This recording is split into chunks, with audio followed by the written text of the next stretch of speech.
राजस्थान में लोकसभा चुनाव की जो प्रक्रिया थी पूरी हो चुकी थी। उससे पहले विधानसभा चुनाव हुए हैं। उसमें जब कांग्रेस की सरकार हुआ करती थी उस समय बीजेपी ने जोरों शोरों से एक मुद्दा उठाया था कानून व्यवस्था को लेकर।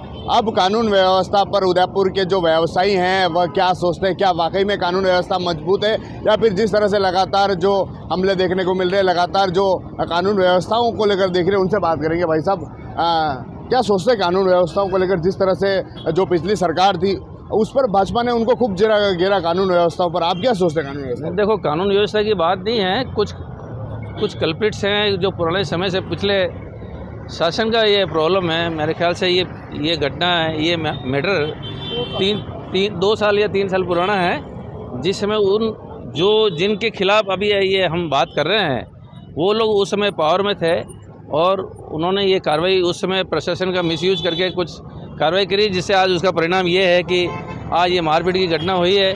और हम एज ए एसोसिएशन मेंबर और हम चाहते हैं कि कानून व्यवस्था में जो लेकुना रह गया है प्रशासन उसको ध्यान दे और तुरंत जो भी कल्प्रिट्स हैं उनको अरेस्ट करके आज मार्बल व्यापारी जितने भी आए हैं उनको थोड़ा सा ये बतावें कि नहीं, प्रशासन सख्त है बस। नहीं, पर भाई साहब, जिस तरह से कांग्रेस उस मुद्दे को कांग्रेस के सरकार में भाजपा उस मुद्दे को जोरों शोरों से उठाती है, ये कानून व्यवस्था, उस पर आप क्या सोचते हैं? पिछले प्रशासन में भी ये जो गलतियां थी और ये जो गड़बड़ थी और जो लोग ये मसल्स पावर और ये जो दिखा रहे थे, बीजेपी के लोगों का इसमें कोई लेना देना नहीं है। परंतु जो यहाँ के विधायक थे और जो लोग थे उन्होंने उस समय कांग्रेस सरकार को बोला था कि ये लोग गलत कर रहे हैं, पर उन्होंने कोई कार्रवाई नहीं करी। आज उसका ये परिणाम हम भुगत रहे हैं। आप बताएं, क्या सोचते हैं कानून व्यवस्था को लेकर? जिस तरह से लगातार कानून व्यवस्था के मुद्दे उठते आते हैं भाजपा सरकार में, भाजपा जब सरकार में नहीं थी, कांग्रेस सत्ता में थी, उस समय कांग्रेस ने उस मुद्दे को खूब उठाया कि कानून व्यवस्था गड़बड़ हुई है, लेकिन आज आप ही उस कानून व्यवस्थाओं को लेकर आए हैं कि इस तरह की बात हुई है। हम कानून व्यवस्था को लेकर नहीं आए, परंतु जो अभी सुखेर में जो घटना हुई है, ये पुरानी 2 साल से जो चल रही थी रंजिश, जिनको श्रेय पार्टी से ऊपर से श्रेय मिल रहा था, उन लोगों के द्वारा कथित किया हो गया कल पे।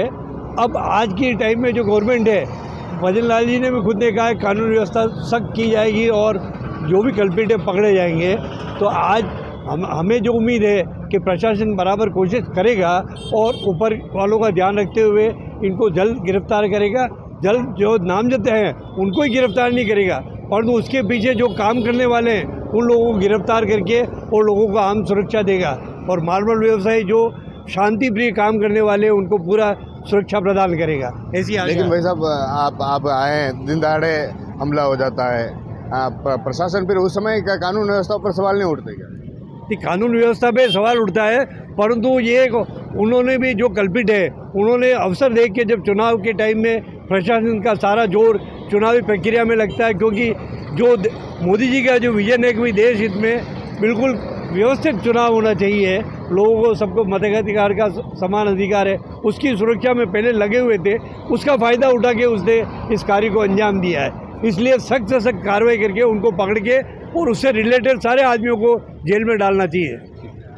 जिस तरह से कानून व्यवस्था पर लगातार सवाल उठते आते हैं, भाजपा लगातार उस समय सरकार पर सवाल उठाती है, लेकिन भाजपा की सरकार आई 4 महीने हो चुके हैं, कहीं लगता नहीं है फिर भी कानून व्यवस्था उस तरह से जिस तरह से बात करते हैं लगातार अब कांग्रेस सवाल उठा रही है। नहीं, देखिए, जहाँ तक आप भाजपा सरकार की बात कर रहे हैं, भाजपा सरकार आए हुए अभी 4 महीने ही हुए हैं, उसमें से 2 महीने तो हमारे इस चुनाव की प्रक्रिया में निकल गए। और माननीय हमारे मुख्यमंत्री भजन लाल जी ने भी कई भाषणों में कहा है कि कानून के खिलाफ जो भी जाएगा उसके खिलाफ सख्त से सख्त कार्रवाई की जाएगी। हम लोग सब मिलकर और हमारे विधायक भी यहाँ के मिलकर, हमारी उनसे बात हो चुकी है, हम सब मिलकर माननीय मुख्यमंत्री जी को इसका ज्ञापन देंगे। जब यदि वो उदयपुर आए तो उदयपुर, नहीं तो जयपुर जाके देंगे। और कानून व्यवस्था तो चुनाव की वजह से थोड़ी बिगड़ी हुई थी, अब चुनाव खत्म हो गए। हमको कलेक्टर साहब ने पूरा आश्वासन दिया है, क्योंकि एसपी साहब छुट्टी पे गए हुए हैं, कि जो कल्प्रिट है, जो कपिल सुराणा पे आक्रमण किया जिन्होंने, जो कल्प्रिट है, उनके पीछे वाली टीम है, जो भी इसमें है, सभी को गिरफ्तार करके और कानून व्यवस्था को सुचारू किया जाएगा।